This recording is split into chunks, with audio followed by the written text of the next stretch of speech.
Allez c'est parti, j'ai envie de filmer aujourd'hui non pas une mais 2 vidéos, donc je suis toujours dans mon mood de début d'année, hein, tu l'auras compris. Du coup je me lance tout de suite dans un point lecture, mais je suis pas sereine. C'est toujours la vidéo à la fois que je préfère regarder chez les autres et à la fois où moi je me sens un peu sur un fil un peu tendu, tu vois. Alors je vais te parler de 3 livres, un oui, 2 oui, mais c'est quoi le troisième? Ah bah oui je suis bête. Ok alors on y va. Je te parle de 3 livres que j'ai lus début janvier et qui en fait ne se sont pas insérés dans les vlogs, soit parce qu'au moment où je faisais le vlog je l'avais pas fini, soit parce que mon vlog était trop long et j'ai carrément banni la séquence. Le premier c'est Ouragan de Laurent Godet. C'est un livre que j'avais déjà essayé de lire.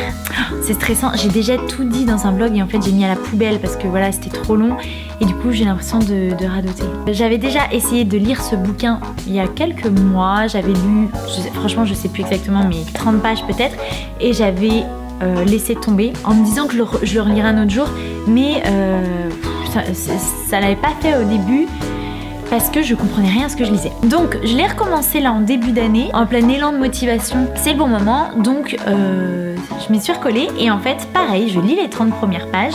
Pourquoi il y a un marque-page en plein milieu? Non, promis, je l'ai fini. Oh non, je me fais cramer. Bah c'est quand même chelou.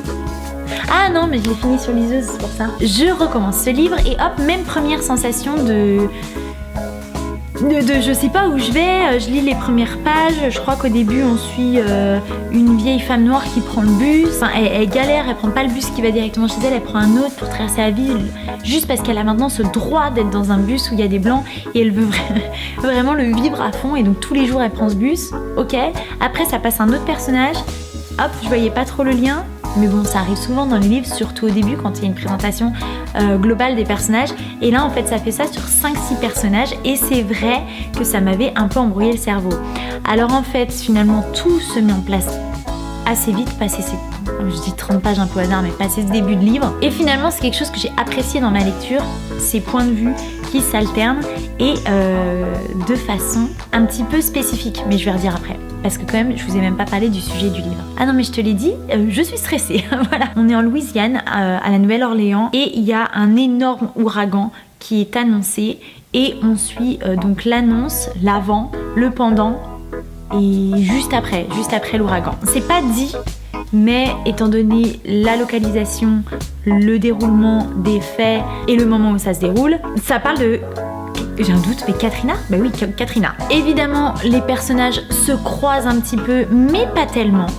Et finalement, on suit l'ouragan, certes la tragédie, mais surtout ce qu'on ne voit pas à la télé. C'est-à-dire que nous, on voit la force de l'ouragan, les maisons détruites, les familles à la rue. Et là, c'est vraiment très interne. On voit par exemple les pillages qu'il y a autour, comment ce genre d'événement fait ressortir le pire chez les humains, la peur et parfois l'entraide, mais c'est pas ce qui prime quand même dans ce bouquin. On suit ces personnes qui ne veulent pas quitter leur chez eux ou alors qui n'ont pas été aidées, les moyens qui en sont déployés ou pas. Il y a souvent il y a à plusieurs reprises une petite critique quant à ce qu'on montre à la télé et la réalité des choses. Franchement, j'ai bien aimé ce bouquin, en fait, une fois que j'ai réussi à me plonger dedans. C'est un peu déstabilisant, cette histoire de personnage, parce que c'est pas un chapitre par personnage. C'est-à-dire que des fois, pendant les retours à la ligne, c'est assez classique, on suit la même personne, mais des fois, pouf, ça change, mais il n'y a rien d'annoncé. On ne sait pas. C'est pas fait pour te faciliter la tâche et dire attention, maintenant on passe à tel personnage. Et c'est encore plus perturbant qu'il y a des personnages qu'on suit à la 3e personne du singulier et il y a des fois c'est un jeu de narration. Je crois que sur 2 personnages sur 5 c'est un jeu, un truc comme ça. Donc on sent pas trop la logique et c'est assez déstabilisant. Et parfois pendant quelques phrases au début du changement de personnage, on ne sait même pas que ça a changé ou alors le début de la situation pourrait être n'importe lequel ou plusieurs.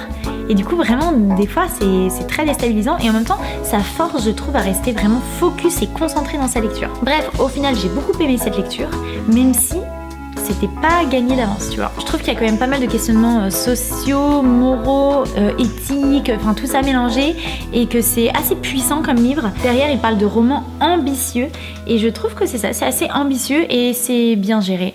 Donc je suis vraiment contente d'avoir passé le cap et de l'avoir lu. Et tu vas trouver la comparaison hyper bizarre parce que ça n'a rien à voir. Ce bouquin finalement il parle vachement de l'humain en profondeur parce que dans des situations comme ça je crois qu'on voit un peu l'essence des gens. Et ça me rappelle un petit peu ce qu'on peut trouver des fois dans des... Alors attention, hein, c'est pas du tout le même genre, mais dans l'écriture de Stephen King quand il va aller fouiller chez Qui est l'humain. Bon, évidemment sur 2 tons très différents, enfin rien à voir, mais on va dire qu'il y a une thématique comme ça globale que j'aime bien. Ensuite j'ai lu le graphique Malgré tout, que j'ai pas parce que je l'ai rendu à la médiathèque entre temps. Je l'avais présenté dans un vlog mais je n'avais pas fait de retour sur ma lecture. Et donc du coup, Malgré tout, c'est l'histoire d'un homme et d'une femme et de leur relation, de leur amour, de leur histoire à tous les deux. Et en fait, j'ai trouvé ça mais tellement beau, tellement doux, ça m'a vraiment réchauffé le cœur. Moi qui dis que je n'aime pas les romances ou que j'aimerais bien aimer mais que c'est jamais écrit pour moi, et ben là, c'est en fait finalement c'est une romance, mais c'est tellement, je sais pas, il y avait quelque chose d'un peu fou et à la fois de réconfortant. Et en plus c'est hyper bien construit parce que la particularité de ce livre c'est qu'il est construit en compte à rebours. On part de la fin, de quand ils sont vieux, et on remonte le temps pour découvrir leur histoire et ce qui s'est passé avant. Et ça c'était super bien géré. Franchement ça apporte un rythme hyper original et ça c'est trop cool. Et les personnages, je les ai beaucoup aimés. On a 2 personnes très différentes, mais pas en mode enemies to lover ou je sais pas quoi là, voilà. Oula, tu sens mon jugement quoi. Bon, clairement je juge. Et alors? Donc on a 2 personnages hyper différents avec leur propre vision du monde, leurs propres envies personnelles, leurs propres besoins, un plus d'aventure et une autre plus ambitieuse. Et du coup c'est trop bien de les suivre. Il n'y a pas de... Comment dire? C'est pas qu'il n'y a pas de compromis, mais il n'y a aucun de ces 2 personnages qui s'efface pour l'autre. Les 2 arrivent à vivre leur vie et tout en étant dans l'échange, et je trouve que c'est un super message en fait.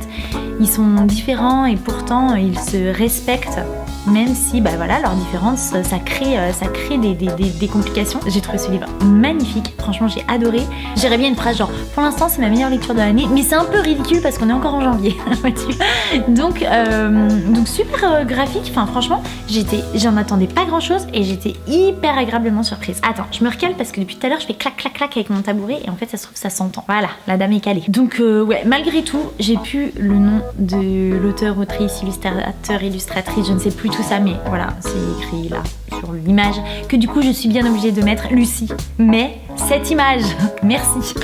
Je parle hyper vite, mais ça c'est parce que j'ai prévu de filmer une autre vidéo derrière et du coup je me fous un coup de speed. Mais toi t'es là, t'es tranquille à regarder ta vidéo, t'as pas besoin de subir mon impatience, c'est incroyable. Dernier livre que j'ai lu, j'ai commencé à t'en parler du coup dans le vlog, j'ai commencé à y mettre un avis, c'est ma lecture audio Le Cri de Nicolas Beuglet. J'ai commencé ça parce que j'en ai entendu parler d'abord sur l'Instagram, je pense, de Flo & Books, c'est Florence. Et je crois que Margot Liseuse aussi en a parlé il n'y a pas si longtemps, je crois que c'était aussi très positif. Alors j'ai commencé ce livre hyper emballé. Et, ah oui quand même, je vais recontextualiser parce qu'il y a cette histoire de thriller, tu sais, j'en lis pas en fait tout simplement. J'avais demandé l'année dernière des conseils, donc j'ai commencé à rentrer un petit peu dans le délire. Et cette année, c'est un de mes objectifs, lire du thriller, découvrir, essayer de me faire un vrai avis, tout ça. Donc, je suis partie sur Le Cri et j'ai été hyper emballée. Parce que on me faisait pas tourner en rond, tu sais, comme dans les thrillers des fois. L'intrigue avance. Et j'avance avec, hyper contente. On suit cette enquêtrice, Sarah, qui est appelée dans un hôpital psychiatrique parce qu'il y a un mec qui est mort un peu chelou, tu vois. En plus, le mec, genre, il a plus de mémoire depuis 36 ans, personne sait qui c'est, pas de famille, genre inconnu total. Il a juste cette cicatrice-là, écrit 488 sur la face, si tu veux. Bonne base pour le roman policier, tu vois. Donc moi, je suis là, pas mal, on va se régaler, et je fonce dedans. Ça ramène son enquête et dès le début, tac, ça avance, un truc bizarre, deux trucs bizarres, ça emmène là.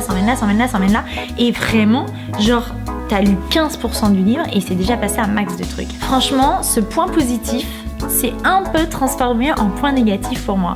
C'est-à-dire que c'est un peu ce que je voulais, c'est que ça avance, qu'on me laisse pas poireauter comme une conne jusqu'à la 10 dernières pages, hein, ça on en a déjà parlé. Donc ok, super, l'auteur m'emmène avec lui. Sauf qu'il m'emmène, mais jusqu'où tu vas Nicolas? s'il te plaît. Et en fait, pour moi, c'est aller un peu loin. Alors, est-ce que c'est parce que je suis pas habituée au genre? On peut pas dire qu'on s'ennuie. Ça, c'est impossible. Parce que je te le dis, ça n'arrête pas. Ça n'arrête pas. Et j'étais quand même très curieuse d'écouter la suite. À aucun moment, je me suis dit, j'abandonne ce livre. Mais il y a plein de moments où je me suis dit quand même, what the fuck. Pour moi, c'était un peu trop. Je peux pas, tu vois, je tourne un peu autour du pot, mais sinon je te spoil. Donc ça part dans un petit délire un peu scientifique, un peu genre fanatisme religieux.